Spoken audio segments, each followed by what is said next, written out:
Hello, my name is Bob Meadows, and I'm a licensed clinical social worker and a CSAT supervisor.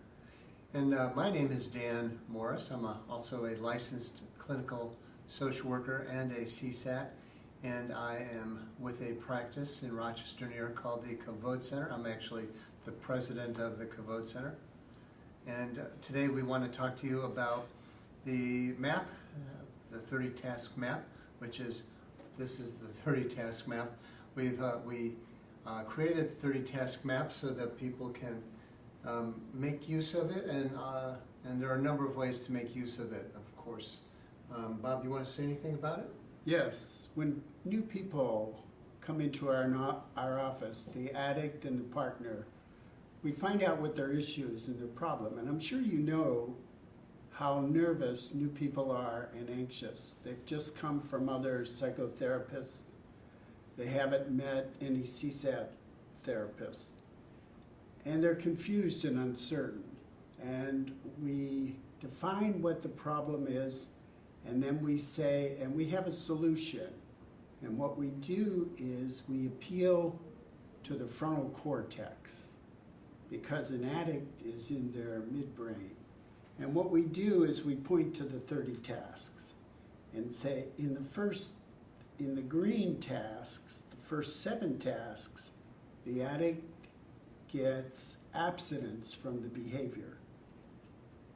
The gold tasks are the deeper work that fuel the addiction. The blue tasks are having an optimal life, and the red tasks are couple and family recovery. And they often nod their head and say, okay, there's a program here. I think you guys can help us. So as the person comes into and does the work, the spouse will often say, where do you think the addict is at? Where is my husband at? And we can point and say, well, I think he's still in breaking through denial. So it helps her see and helps him see what the long-range program is. That it's not something simple, and that it's a serious problem and a serious issue. But we can help a person because we have performables. And later on in the program, the couple might come in and say, where do you think my husband is now? And we can point and say, we think maybe he's working on empathy. And she will often nod her head and say, yes, that is true. He's working on it. He hasn't arrived yet. So I apologize in advance if I repeat some of what you just said, but I would like to mention to people that we are selling the map, and you can find the map on the web at kavodrecovery.com and go to the map, which has its own location on the map, and there are many sizes and prices that you can purchase the map with. I find the map to be extremely useful. There are many uses. Of course, Bob just explained that it helps people navigate the program. This is phase 1.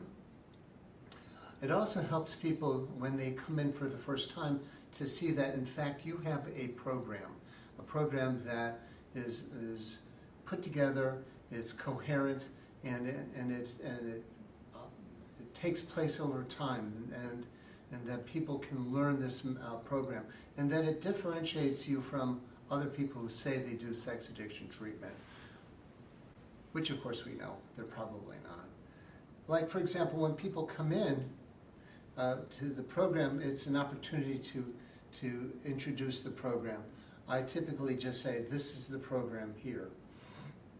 And of course people take an interest in the map, and they look at it, and then they go on with the interview oftentimes.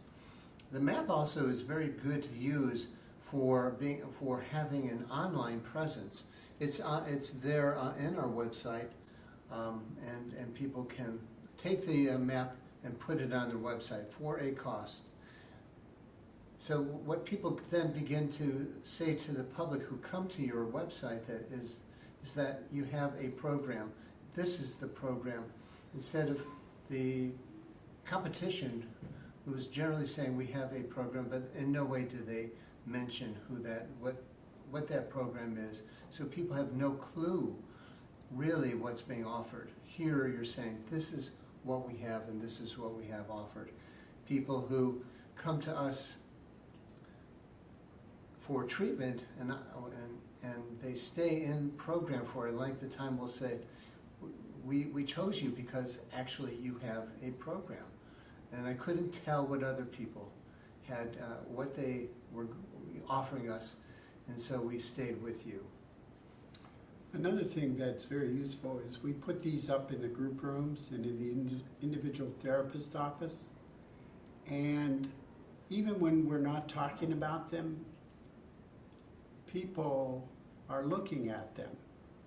In fact, the cleaning lady said, yeah, I look at it and I think, now what do I need to pay attention to today?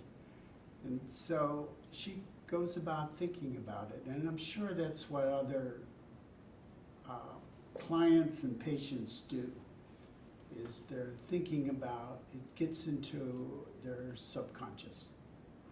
Also, there are opportunities all the time to help people look at where they are in their own particular recovery program. For example, in a group about 2 weeks ago, people were thinking they were ready to move on to phase 2. And I suggested that they look carefully at this task because it was my guess that they had not really looked at the task and the performables and the life competencies.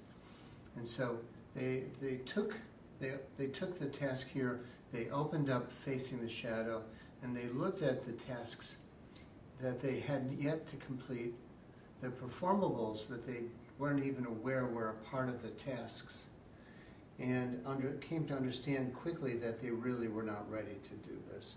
So the task is saying continually, we have a program, this is the program, and let's learn where you are in this program. Thank you very much for watching, and you can reach us at kavodrecovery.com. Kavod is spelled KAVOD, and you can also reach us at our phone, which is 585-546-5180. Thank you.